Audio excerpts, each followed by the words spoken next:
हाल ही में स्वतंत्र भारत में प्रथम बार किसी महिला को फांसी की सजा सुनाई गई है और इसके लिए उसके बेटे ने राष्ट्रपति रामनाथ कोविंद से अपनी मां को माफ करने की गुजारिश की है। समझते हैं इस खबर को और समझेंगे साथ ही राष्ट्रपति की समाधान शक्तियों के बारे में।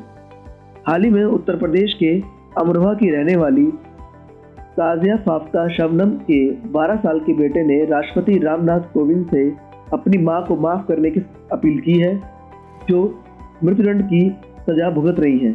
हाल ही में शबनम, जो मृत्युदंड से बचने के लिए लगभग सभी कानूनी तरीकों को अपना चुकी है और यदि उन्हें फांसी होती है तो वह स्वतंत्र भारत की पहली महिला होंगी जिसे अपराध के लिए फांसी की सजा दी जाएगी। अगर हम बात करें तो भारत में किसी भी महिला अपराधी को फांसी देने के लिए जो प्रावधान है, उसके लिए भारत में केवल एकमात्र जेल है जो मथुरा में है। बात करते हैं राष्ट्रपति की समाधान शक्तियों के बारे में, तो उसका जिक्र संविधान के आर्टिकल 72 या अनुच्छेद 72 में किया गया है। तो भारतीय संविधान के अनुच्छेद 72 में या 72 में कहा गया है कि राष्ट्रपति को किसी अपराध के लिए सिद्ध दोष ठहराए गए किसी व्यक्ति के दंड को क्षमा, परिविलंबन, विराम या परिहार करने की या दंडादेश के निलंबन, परिहार या लघुकरण करने की शक्ति होगी। आर्टिकल 72 या अनुच्छेद 72 में या 72 में 5 प्रकार की समाधान शक्तियां या पार्डिंग पावर्स बताई गई हैं, जिसमें क्षमा, लघुकरण, परिविलंबन, विराम और परिहार है। समझते हैं इन 5 पार्डन पावर्स को।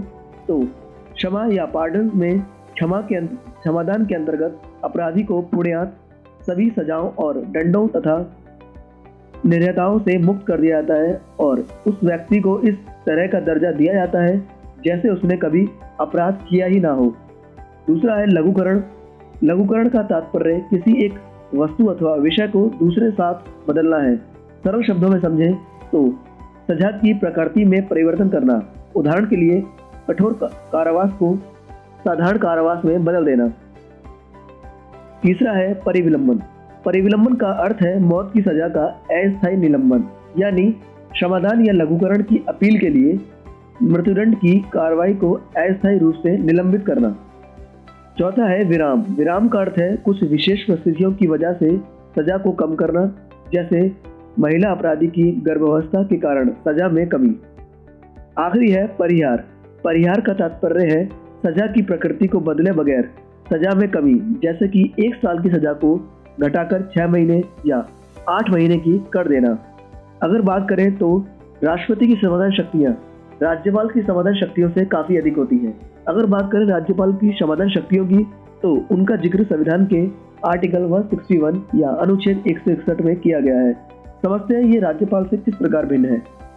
राष्ट्रपति की समाधान शक्तियां सेना न्यायालय द्वारा दिए गए सजा अथवा दंडों, जिसे हम कोर्ट मार्शल कहते हैं, से संबंधित मामलों तक विस्तारित होती हैं, जबकि आर्टिकल 161 या अनुच्छेद 161 के तहत राज्यपाल को ऐसी कोई शक्ति प्रदान नहीं है। दूसरे भिन्न यह है कि राष्ट्रपति मृत्युदंड से संबंधित सभी मामलों में क्षमा प्रदान कर सकता है, जबकि राज्यपाल की समाधान शक्ति मृत्युदंड से संबंधित मामलों पर नहीं है।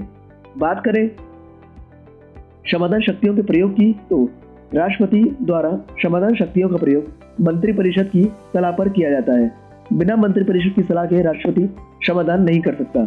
अगर बात करें तो संविधान में राष्ट्रपति अथवा राज्यपाल के दाया अधिकार क्षेत्र, जिसे मर्सी जुडिक्शन से संबंधित निर्णय की वैधता पर प्रश्न उठाने का कोई प्रावधान नहीं किया गया है।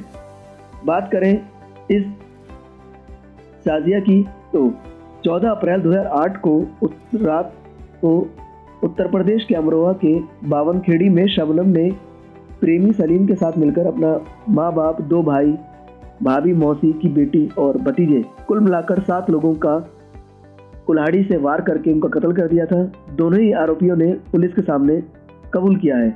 बात करें इस सजा की, तो इन्हें 13 साल बाद यह फांसी सजा सुनाई गई है। तो ये था